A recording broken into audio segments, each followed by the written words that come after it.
사람이 태어나서 목적지도 없이 출발하는 자동차와 같다라는 인생의 비유의 말씀이 있습니다. 부산 가는 방향을 모르고 가다 보면 부산이 나오겠지 하면 부산에 다다르는 것은 아닙니다.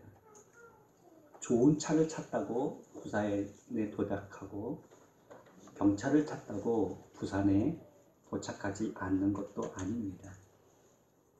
태어나면서부터 무조건 가는 것이 인생인데 저와 여러분도 인생을 멈추고 싶어도 멈출 수도 없고 더디 가게 세월을 막고 싶어도 막을 수 없는 인생의 여정 속에 자동차가 달리는 것처럼 인생이 달려가고 있습니다. 인생을 살면서 중요한 시기가 있다고 말합니다. 대부분의 사람들이 청소년 시기를 중요한 시기라고 말하는데 그 이유가 있습니다. 바로 청소년 때에 방향을 정하기 때문입니다. 가능성을 증대시킬 수 있는 시기이기 때문입니다. 인생에 대한 목적을 세우고 인생에 대한 꿈을 세우고 인생에 대한 이정표를 세우고 그 이정표를 보면서 그 꿈으로 달려갈 수 있는 중요한 시기이기에 청소년 시기가 참 중요한 시기라고 말합니다. 그래서 이 청소년 때에 방향을 잡아주고 그리고 목표를 정해주고 또 목표를 이루기 위해서 훈련하고 학습할 수 있는 그런 인생이 되어질 수 있다면 훗날을 돌아보면서 후회하며 한숨 지며 오늘을 저주하고 자학하는 인생을 살지 않을 겁니다. 대부분의 청소년 시기를 그냥 보내기 때문에 훗날에 그때 내가 올바른 가치관을 가졌더라면 목표를 세웠더라면 꿈을 향하여 도전했더라면 하고 후회하며 사는 것이 인생인 것 같습니다. 방향을 정하고 그 방향을 향해서 목적지를 향해 간다는 것은 굉장히 중요합니다. 환경에 넓고 큰 차가 가는 게 아니라 좁고 작은 차가 못 가는 게 아니라 빠른 속도로 가는 게 도착하는 게 아니라 더딘 속도로 간다고 도착하지 못하는 게 아니라 가장 중요한 것은 목적지입니다. 목적지를 향한 올바른 방향입니다.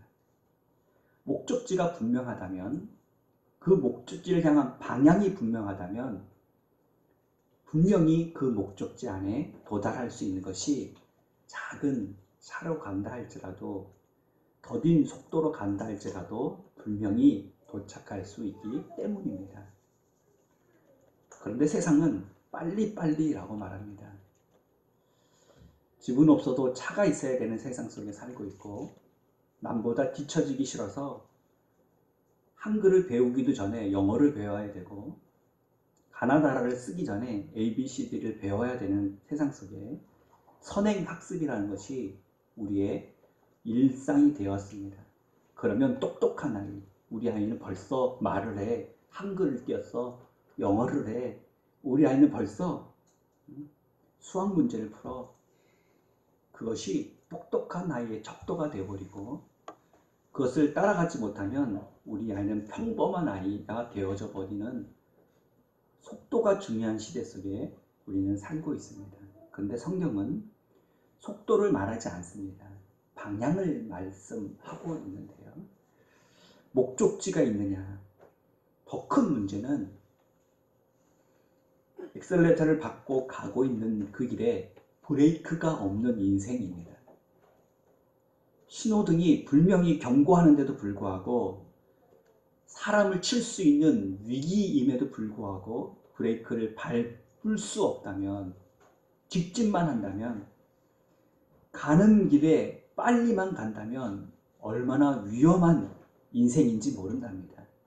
저와 여러분의 인생도 브레이크가 있는 인생이 돼야 되는데 뒤돌아볼 수 있는 삶, 다시 한번 점검해보고 옳은 길인지 바른 길인지 옳게 가고 있는 길인지를 분별할 수 있고 판단할 수 있어야 되는데, 그것이 바로 신앙인들에게 주시는 복음이요 말씀이요 저와 여러분이 주신 하나님의 은혜인 줄 믿습니다. 아멘. 그렇다면 목적지를 향하다가 방향을 돌릴 수도 있습니다.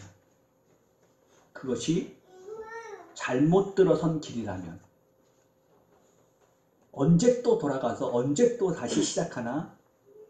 그것은 인간의 생각이고 짧은 우리의 생각이지, 잘못 가고 있다면 빨리 멈출 수 있는 것이, 되돌아가는 것이 은혜 중에 은혜인 줄 믿습니다. 아멘.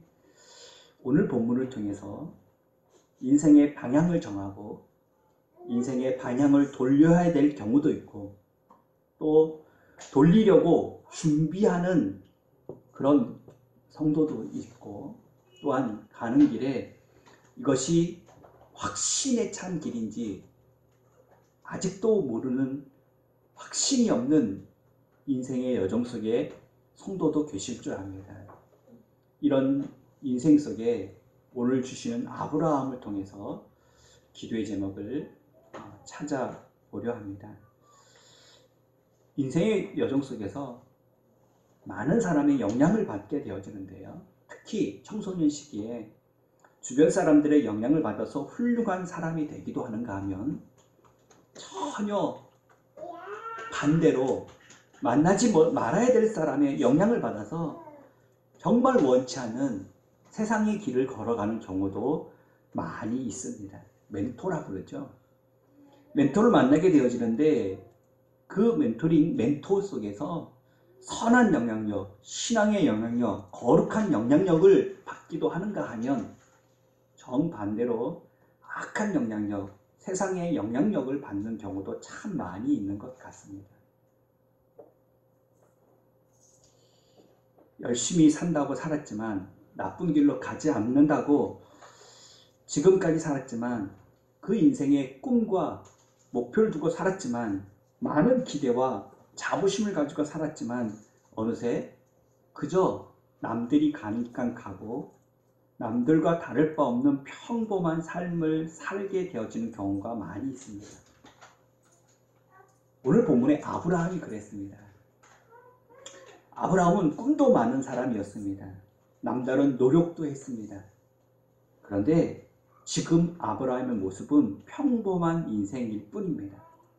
자기가 하고 싶은 일이 안 되어서인지 아브라함은 아버지 데라와 함께 우상 장사를 이어받아 살고 있었습니다.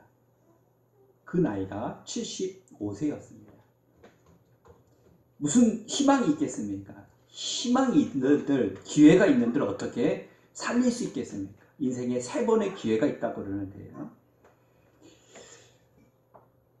50이 넘어가고 60이 다 돼가는 인생 속에 이력서를 한번 넣어보려고 아무리 뒤져봐도 이력서를 낼 곳이 없습니다.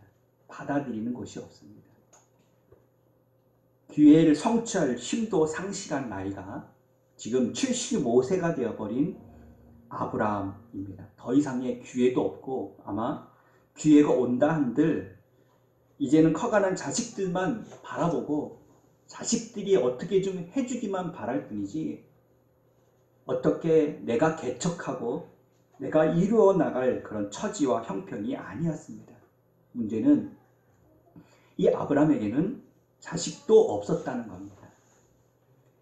이렇다 할 만한 해놓은 것도 없고 자식도 없고 아무것도 한 것 없이 지금 빈손으로 우상을 섬기고 우상 장사를 하고 있는 평범한 삶 속에, 세상 속에 있는 아브라함이었던 겁니다. 그런데 이 아브라함에게 기적 같은 기회가 찾아왔습니다. 세상에 보통 기회라고 말하면 기회는 자신이 준비한 것으로부터 오게 되어 있습니다. 철저하게 준비하지 않은 사람에게는 기회가 와도 기회인지도 모르고 그 기회를 잡지도 못합니다. 그러나 준비되어진 사람에게 기회가 오면 그 기회를 잡아 대단한 성공을 이루게 되어지는 것이 세상에서의 기회입니다. 그런데 준비된 자에게 오는 이 기회. 그런데 이 아브라함은 준비된 게 없습니다. 그런데 기회가 왔습니다. 아무것도 준비한 것이 없는데 그럼에도 불구하고 외부적인 환경적인 조건에 의해서가 아니라 인생의 실수와 잘못을 한 번에 만회할 수 있는, 그저 평범하게 그저 인생을 75년 동안 이렇게 살아온 나의 인생 속에 기막힌 인생으로 바뀔 수 있는 그런 기회가 찾아왔습니다. 성경은 이것을 은혜라고 말합니다. 내가 준비되어서, 내가 자격이 있어서, 내가 할 수 있어서가 아니라, 나는 준비된 것도 없는데, 나는 할 수 있는 힘도 없는데 하나님이 찾아와 주셔서 하나님이 주신 기회, 이것이 은혜라는 신앙의 단어입니다. 저와 여러분도 우리 인생 속에 은혜를 만나기를, 하나님의 은혜가 임하기를 예수님 이름으로 축원합니다. 할렐루야, 할렐루야, 아멘. 은혜. 인생의 목적지를 정하지 못하고 가는 우리에게, 친구나 선배나 도움을 받아서 인생의 목적지를 정하고 가는 우리에게, 컨설팅 회사의 도움을 받고 조언을 받는 우리의 인생 속에 오히려 철저하게 배신감을 당할 때가 있습니다. 일생을 같이 하겠다는 배우자를 통한 실망과 좌절은 원수지간이 되어져 버리는 경우도 봅니다. 자식에 대한 기대가 무너졌을 때 그 실망감은, 부모에 대한 그 기대가, 그 믿음이 깨졌을 때 그 실망감은 이루 말할 수 없는 처절한 아픔과 상처가 되어집니다. 그런데 최고의 삶으로 자포자기한 인생, 이제 죽을 날만 기다리면서 살아가고 있는 인생 앞에 최고의 컨설턴트, 최고의 조언, 최고의 인도, 최고의 함께 해줄 수 있는 멘토를 만났으니 그가 바로 하나님이요, 그 하나님이 아브라함을 찾아왔습니다. 아브라함이 하나님을 찾아간 게 아니었습니다. 저와 여러분의 은혜는 제가 기도해서, 예배에서, 신앙이 있어서 하나님을 찾아간 것이 아니라 이렇게 살고 있는 나에게 하나님이 찾아와 주셨습니다. 믿으시면 아멘. 그것이 은혜입니다. 그 하나님을 만날 수 있으면, 그 은혜의 기회를 붙잡으면 하나님이 이 아브라함에게 말씀하신 것처럼 복을 주어 복이 되는 하나님의 사람 되어줄 줄 믿습니다. 그것이 은혜 받은 사람의 삶입니다. 묻습니다. 여러분은 여러분 때문에 복 받는 사람이 많이 있습니까? 여러분 때문에 근심이 되고 걱정이 되고 여러분 때문에 한숨을 짓고 있는 이웃들이, 가까이 있는 사람들이 여러분 곁에 있습니까?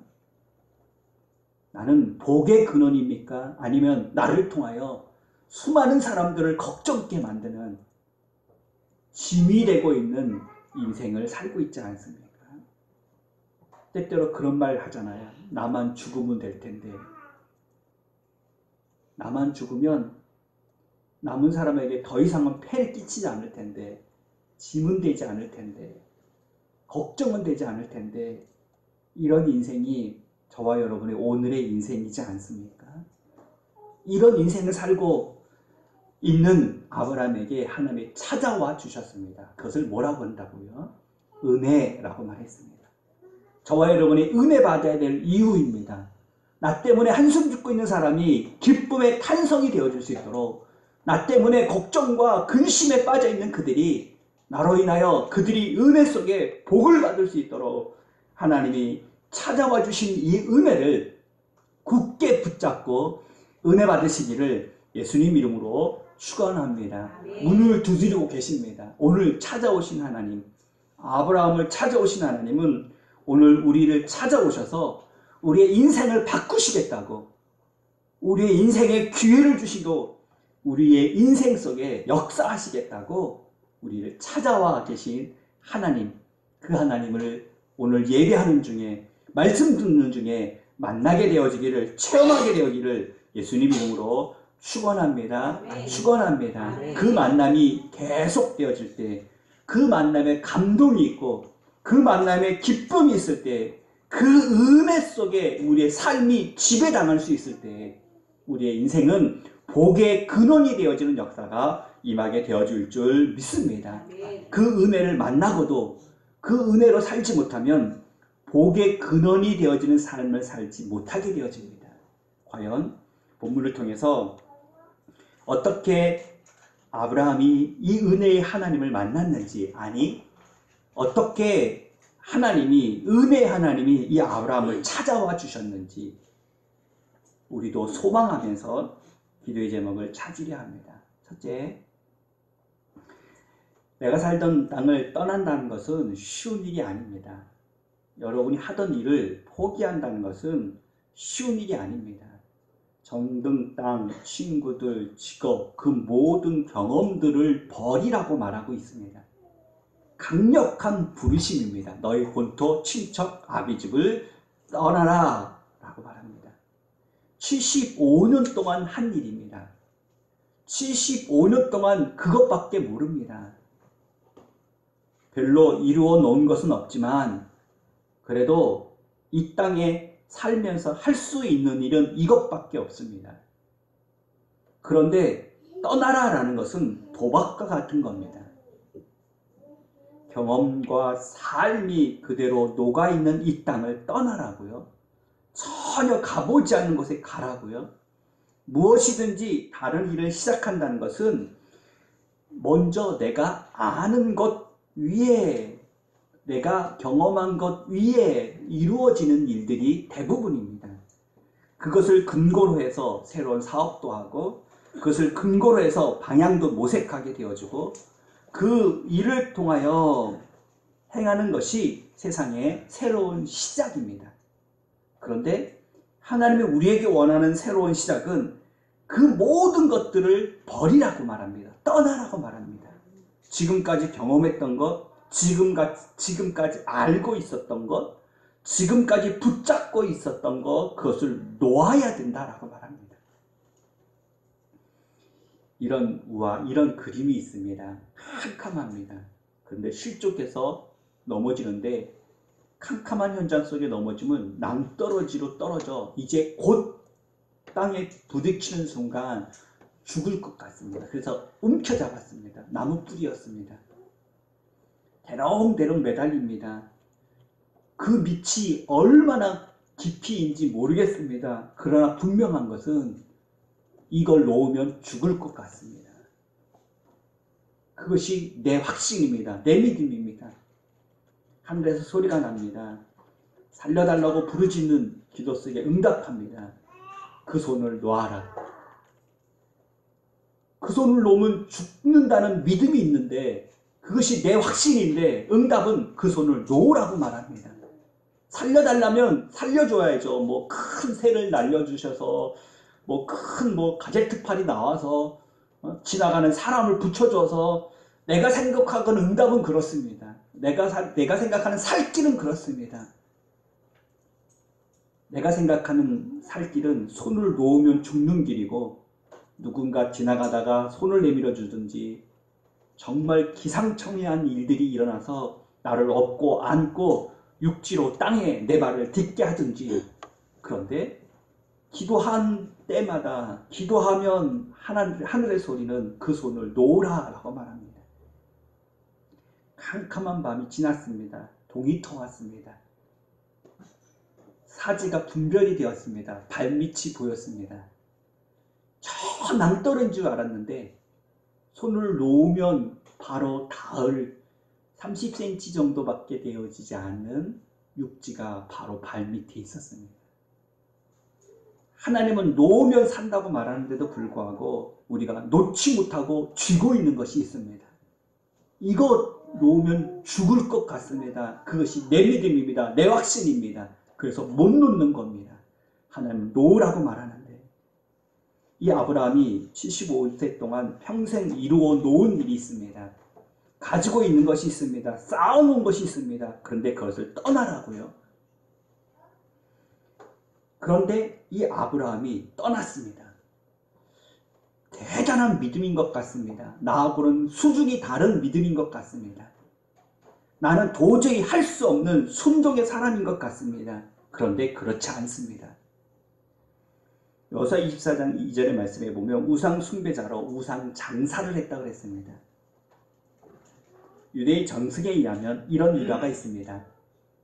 아브라함이 아버지 데라가 운영하는 우상 공장에 갔습니다. 들어가자 제일 큰 우상 하나만 남겨놓고 모두 다 부숴버렸습니다. 그리고 제일 큰 우상 앞에 그 손에 망치를 들려주고 나왔습니다.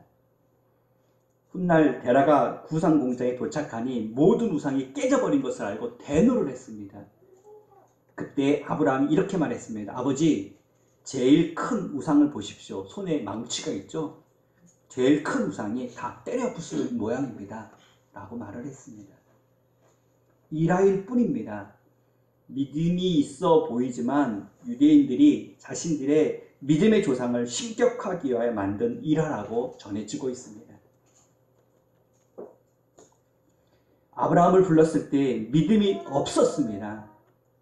아브라함의 명령 앞에, 하나님의 명령 앞에 아브라함이 순종할 수 있는 믿음이 없었습니다. 그러나 하나님의 명령이 너무 강력했습니다. 그래서 순종할 수밖에 없었습니다. 저와 여러분이 왜 순종 안 하는지 아십니까?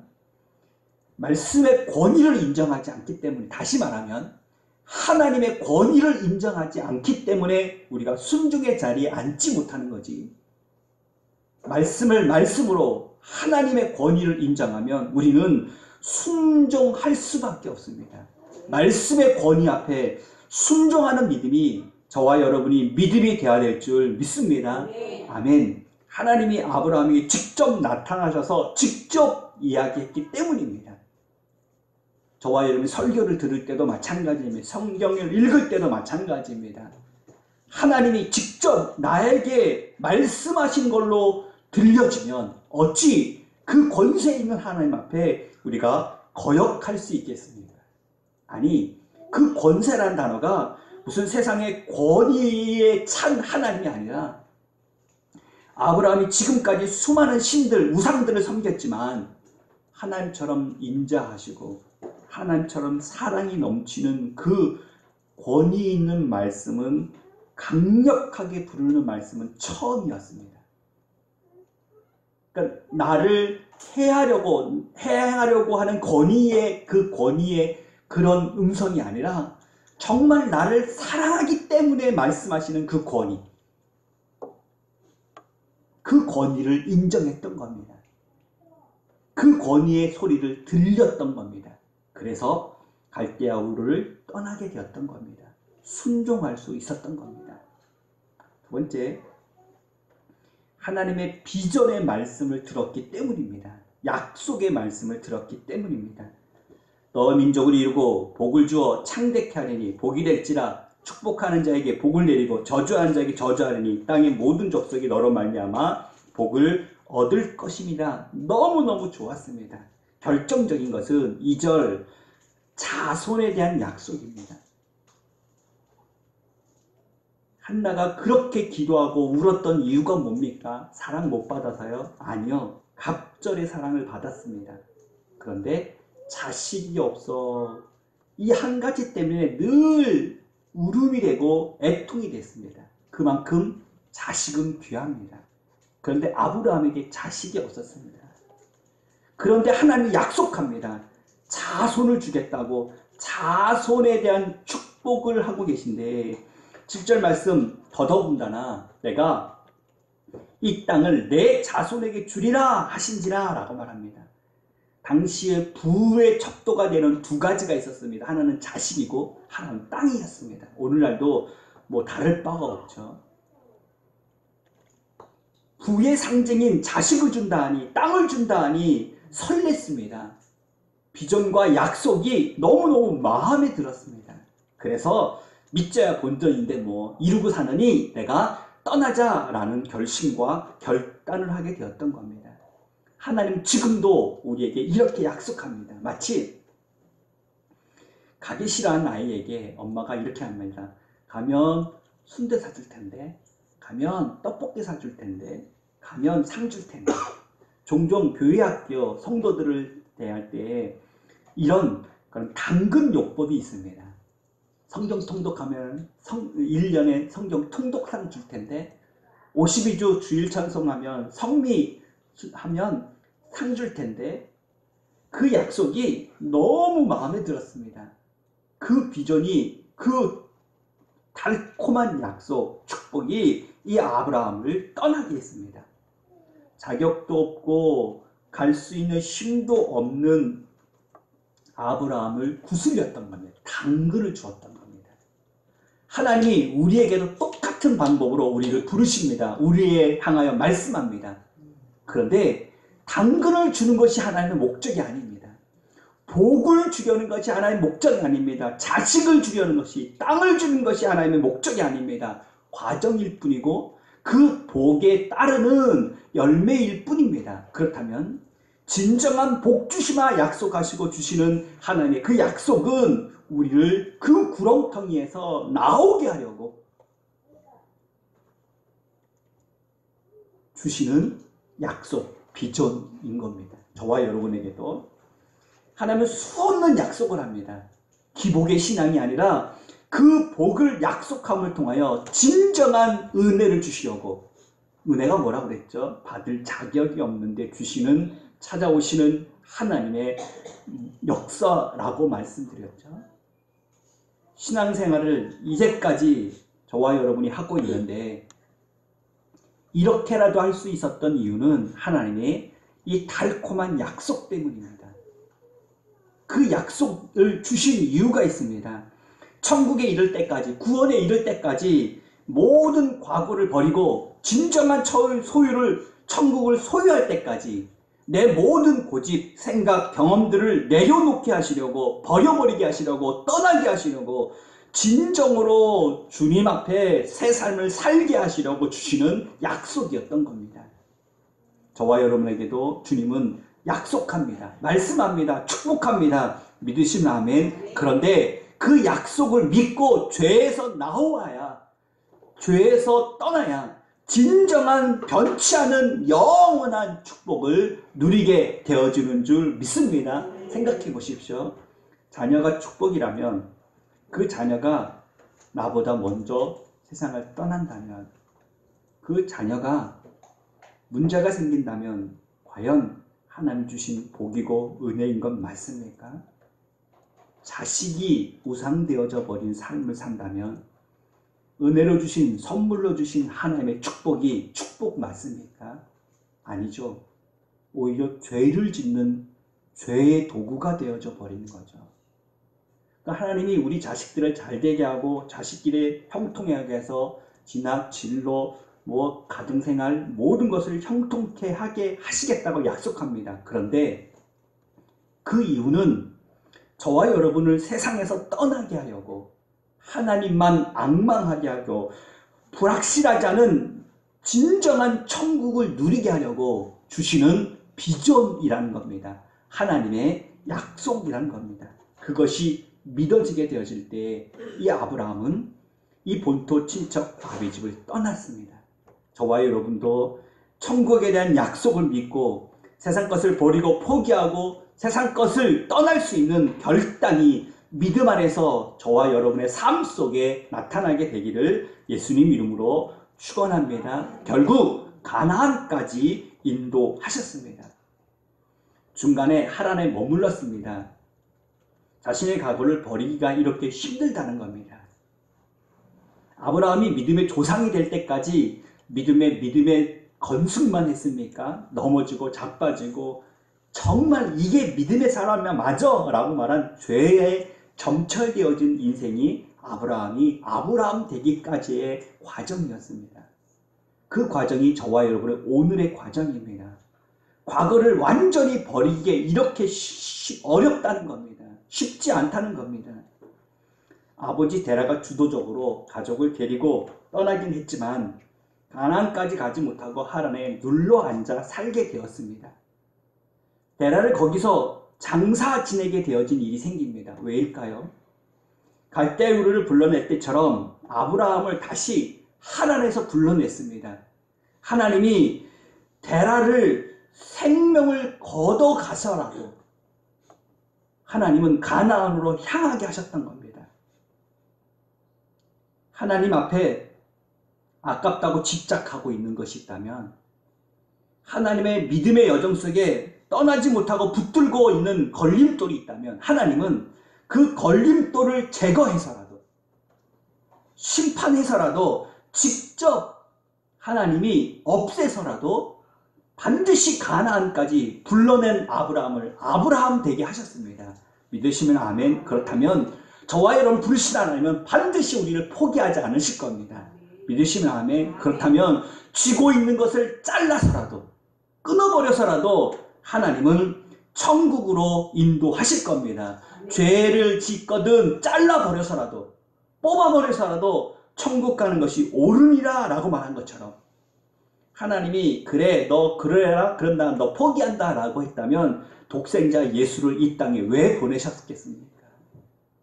죄인 중에 죄인으로 또다시 하나님을 욕되게 하는 우리들을 예수님이 십자가에서 죽으며까지 우리를 살리시고 구원하신 그 하나님이 우리가 쥐고 있는 것 그거 하나 못 뺏어 가겠습니까? 못 끊어버리시겠습니까?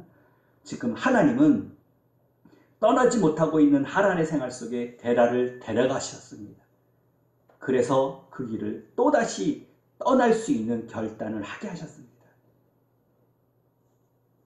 독생자 예수 그리스도까지 못 박으신 예수님이 천국까지 인도하실 겁니다. 할렐루야. 그렇다면 복 받으면서 천국 가실래요? 아니면 하나님의 매 맞으면서 천국 가실래요? 바울이 그런 고백하잖아요. 내가 너에게 상으로 다가가랴 벌로 다가가랴. 날마다 매 맞으면서 신앙생활 할래요? 날마다 하나님의 칭찬과 상급 받으면서 신앙생활 할래요?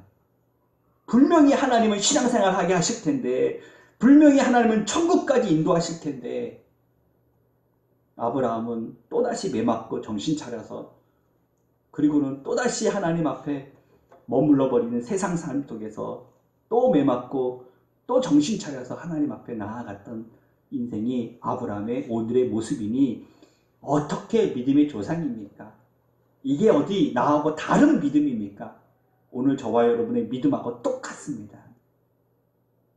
말씀에 맺으려 합니다.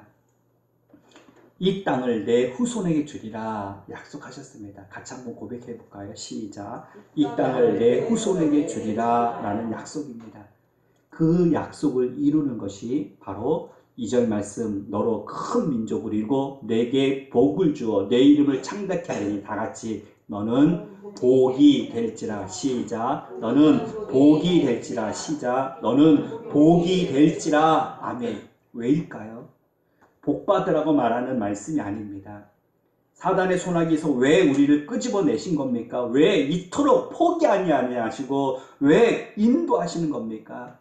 은혜를 주시는 이유가 뭡니까? 바로 복이 되게 하시렵니다. 여러분을 통하여 복받는 사람들을, 여러분을 통하여 복의 근원을, 여러분을 통하여 복이 되는 역사들이, 많은 사람들이 그 복을 누리게 하시려고 우리를 부르시고 계신 겁니다. 믿으시면 아멘. 믿으시면 아멘. 이번 명절도 거저가지 마시고 복을 들고 갑시다. 할렐루야. 복음을 들고 가는 자가, 복을 들고 선포하는 자가 저와 여러분이 되어야 될 줄 믿습니다. 하나님은 포기하지 않으실 겁니다. 이 사람은 예수 믿을 사람 같지가 않아 하고 우리가 포기하면 안 됩니다.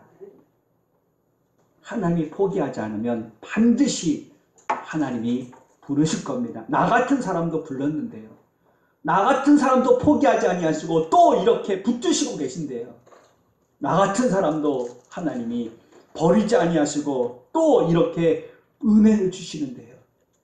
그 사람이 은혜 받는다면, 그 사랑하는 가족이 은혜 받는다면 얼마나 많은 복이 되겠습니까? 복의 근원이 되겠습니까? 온전한 믿음 생활하며 아브라함이 약속한 그 복이 저와 여러분이 복이 되어져 너를 통하여 복이 되어지며 너를 통하여 큰 민족을 이루며 너를 통하여 창대케 되리라 라고 말씀하신 이 복이 광음교회 위에, 여러분의 가정 위에 임하게 되기를 예수님 이름으로 축원합니다. 축원합니다. 아멘.